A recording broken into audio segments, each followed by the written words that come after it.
Graça e paz, irmãos, graça e paz, amigos, graça e paz, companheiros da Igreja Batista da Vila Guilhermina. Sejam muito bem-vindos a mais uma Escola Bíblica aqui no canal. Nós gravamos a Escola Bíblica, ela é colocada aqui no canal da Igreja todo domingo e ela também é linkada na nossa página do Facebook. Antes de começarmos a nossa aula, antes de partirmos para o nosso texto, eu gostaria de te convidar para as outras atividades que a nossa igreja tem mantido. Aqui no canal e também no Facebook, tem sido colocado toda segunda, quarta e sexta, sempre às 21 horas, o programa Boa Noite com Jesus.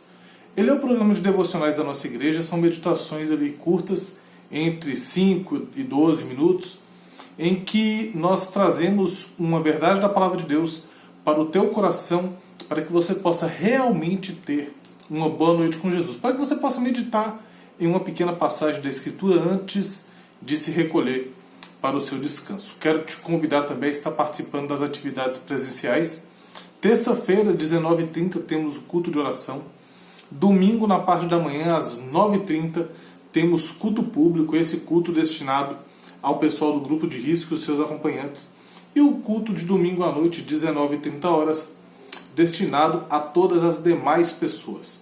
Todos aqueles cuidados que são exigidos em decorrência da pandemia têm sido tomados, como o uso de máscara. A gente pede que você traga a sua garrafinha de água, porque o nosso bebedouro está interditado, o espaçamento entre as cadeiras, todas essas questões têm sido cuidadas. Convido você que tem filho pequeno, também criança, a investir na vida do seu filho, levando-o para o culto infantil que tem acontecido toda quinta-feira às 19h30 na nossa igreja. Por enquanto a nossa CBD permanece online, tá bem? Irmãos, nós temos estudado a carta do apóstolo Paulo aos Gálatas. É uma carta de 6 capítulos, nós já estamos encerrando hoje o capítulo de número 4. Vamos fechar essa sessão. É uma sessão longa do texto, vai do capítulo 3, versículo 1 até o capítulo 4, versículo de número 31, que são as argumentações teológicas do apóstolo Paulo em favor do Evangelho, ou seja, em favor da salvação pela fé somente.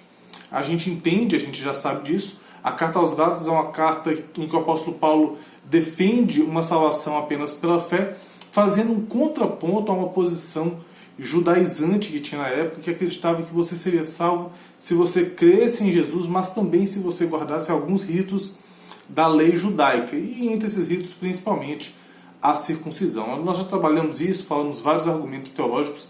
Capítulo 3 e 4, o apóstolo Paulo faz várias defesas da salvação pela fé somente, mostra a racionalidade, a lógica desse funcionamento de uma salvação somente pela fé, e também ele prepara o caminho para uma próxima sessão que virá, capítulos 5 e 6, onde ele aplica esse evangelho. No capítulo 1 e 2, o apóstolo Paulo faz uma defesa de si mesmo, do ministério dele, do apostolado dele, mostra a relação dele com os outros apóstolos.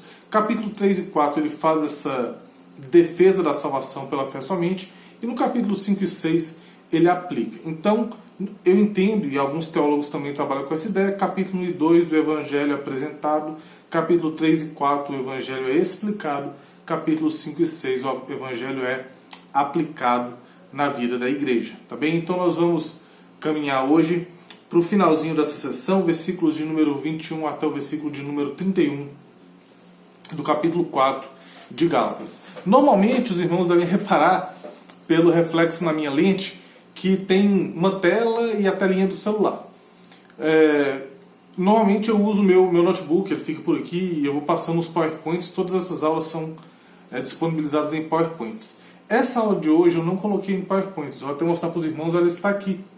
Ela está toda estruturada no caderno, em decorrência de várias questões que aconteceram.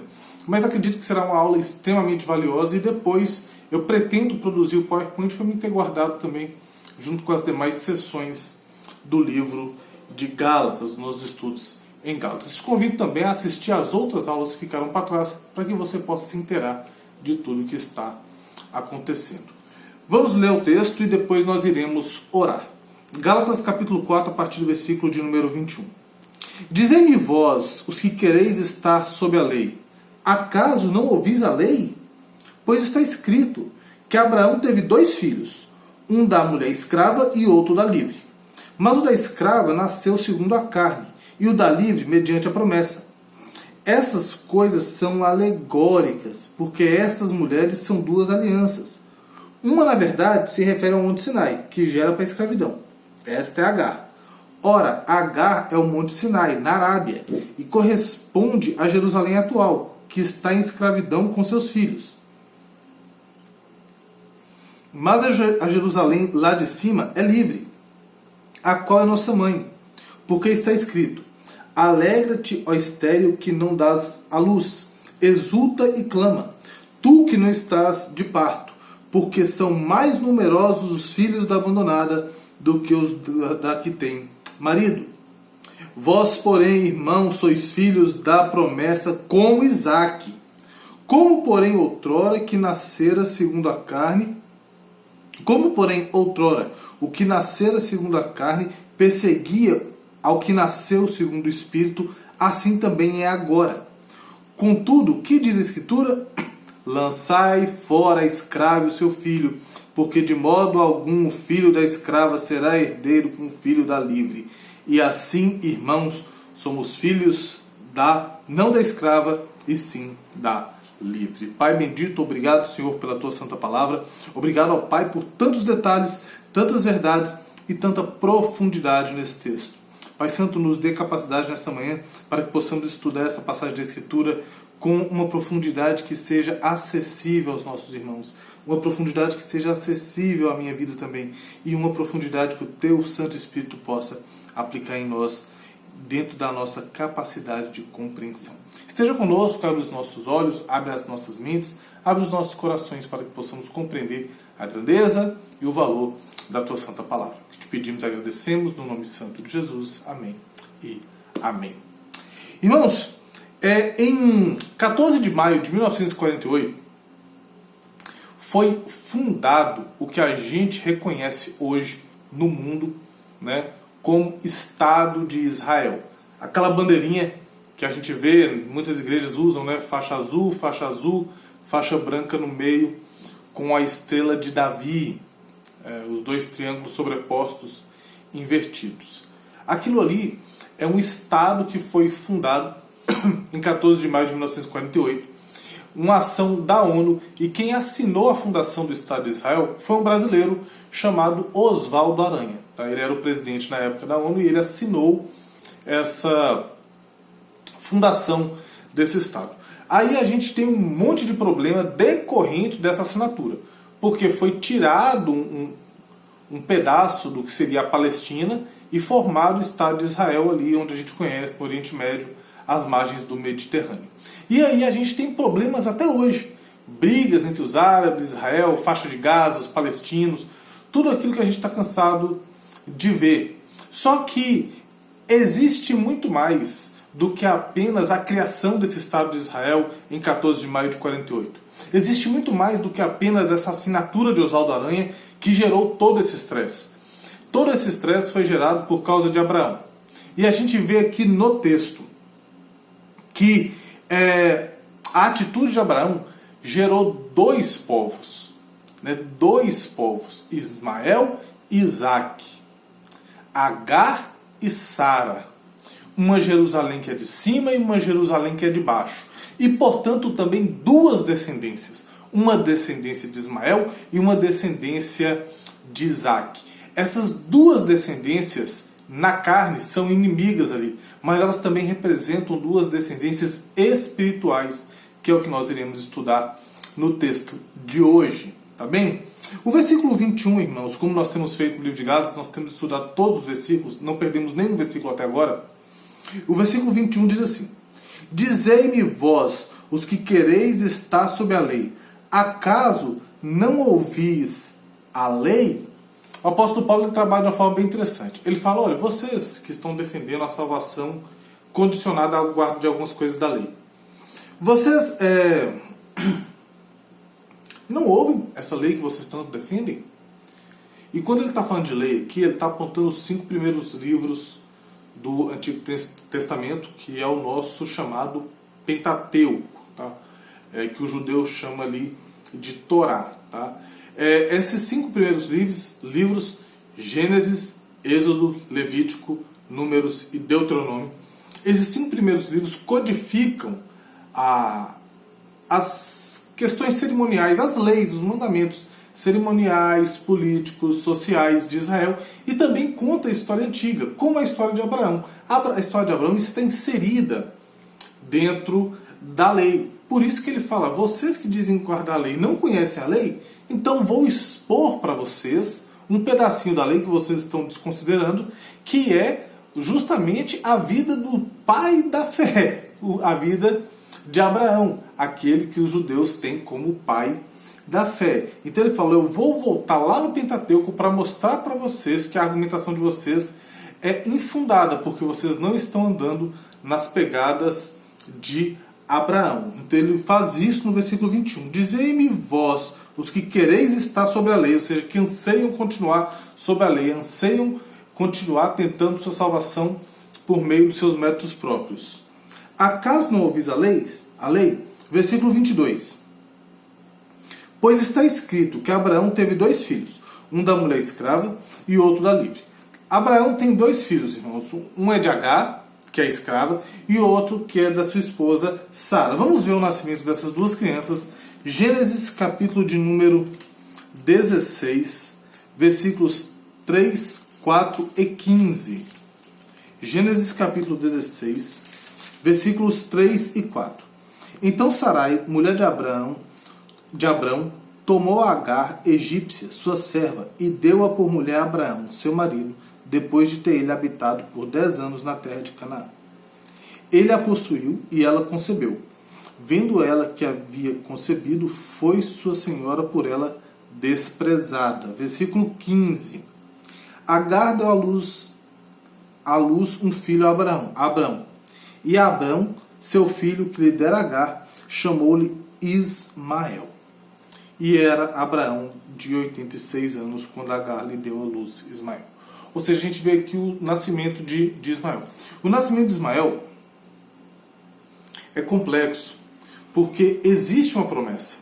Essa promessa já havia sido dada em Gênesis 15.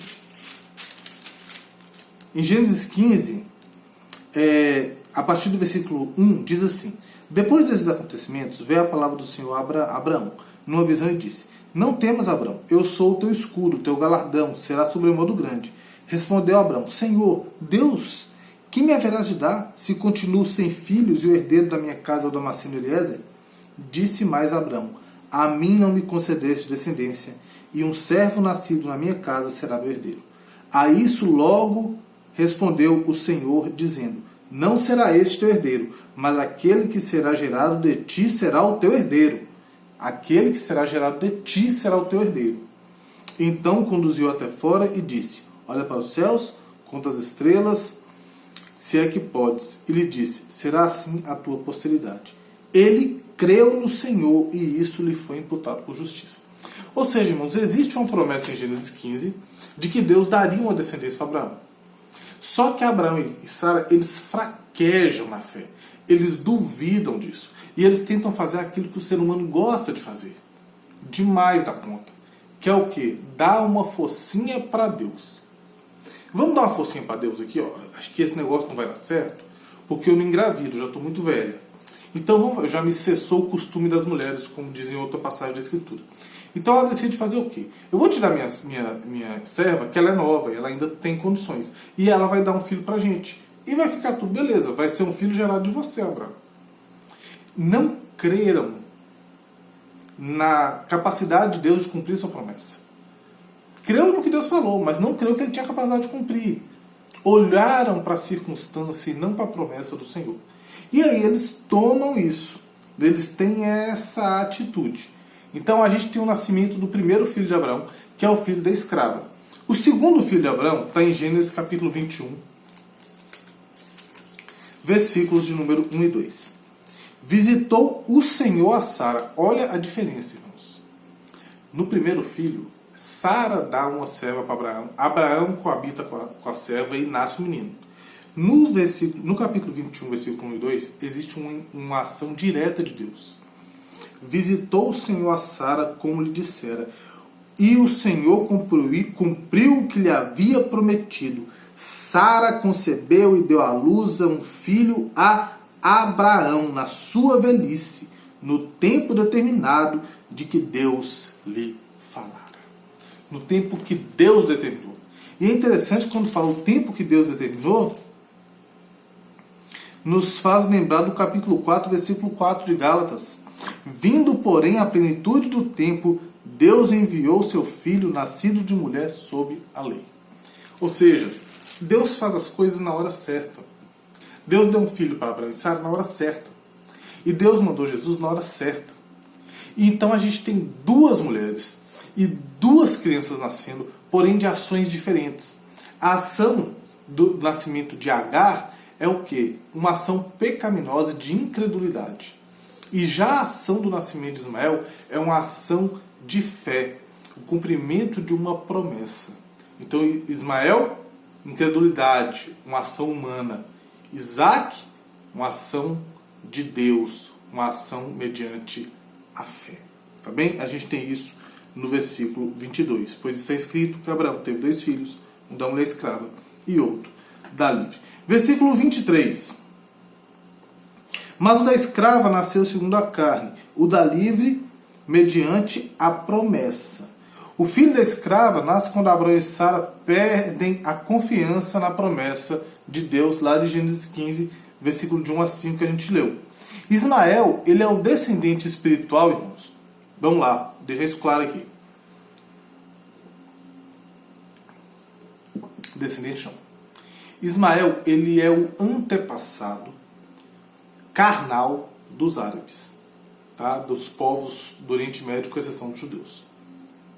Então, os árabes, ali, o pessoal de Omã, Kuwait, Irã, Iraque, aquele pessoal ali. Ele é o antepassado carnal deles. Mas ele é o antepassado espiritual de todos aqueles que confiam no poder da própria carne. Porque ele foi gerado a partir de uma confiança de Abraão, de Sara, na própria capacidade deles de resolver o problema. Então, todos aqueles, sejam judeus ou não, espiritualmente, ao acreditarem nas suas próprias capacidades carnais para atingirem qualquer tipo de bênção da parte de Deus, são descendentes espirituais de Ismael, tá bem? Ele é o ascendente espiritual de todo que busca justificação por obras. E é interessante, sejam essas obras relacionadas à lei judaica ou sejam essas obras relacionadas ao paganismo, tá? Apesar de por sangue ele ser filho de Abraão, não existe questionamento de que ele é um filho carnal de Abraão. Ele não usufrui dos privilégios da promessa espiritual feita por Deus a Abraão no capítulo 15 de Gênesis. E onde é que a gente vê isso, Alberto? Vamos lá. Romanos capítulo 9, versículos 7 e 8, diz assim. Vamos ler os 6, tá? 6, 7 e 8. E não pensemos que a palavra de Deus haja falhado, porque nem todos os de Israel são de fato israelitas. Olha que interessante isso. Nem por serem descendentes de Abraão são todos seus filhos. Mas em Isaque será chamada a sua descendência. Isto é, estes filhos de Deus não são propriamente os da carne, mas devem ser considerados como descendência os filhos da promessa. Ou seja, aqueles que não são da descendência espiritual baseada na ação de Abraão e Sara que gerou Ismael, mas aqueles que são filhos da ação divina, lá em Gênesis 21, que dá origem a Isaac, que vai dar origem mais à frente a Cristo Jesus. Por isso que todos que estão em Cristo estão na fé de Abraão, estão crendo como Abraão e Sara creram lá na frente e Deus imputou isso a eles. Tá bem? Isaac é o fruto da promessa de Deus, concebido mediante a fé no Deus que declarou o que o daria. Apesar de muitas vezes Abraão e Sara serem tomados de incredulidade, e a gente vai ver 2 textos agora, Deus os considerou como pessoas que praticaram, que exerceram a fé. Alberto, mas Abraão é o pai da fé. Quando que Abraão demonstrou incredulidade? Abraão demonstra incredulidade, por exemplo, quando ele sonega o fato de que Sara é sua esposa, ao ele passar no meio dos povos estranhos. Ele fala, não, é minha irmã.